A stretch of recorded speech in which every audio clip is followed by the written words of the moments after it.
Hello, what is your name? I'm Asset Sarcilia, How old are you? 38 years old, What is your religion? Catholic. Are you married?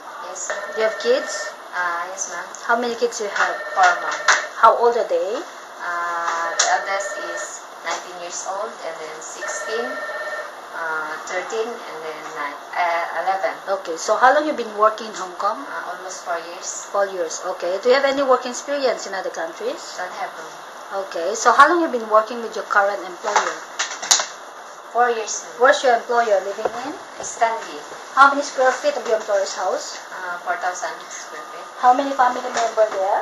There are 7, How many children? 3. How old are they now?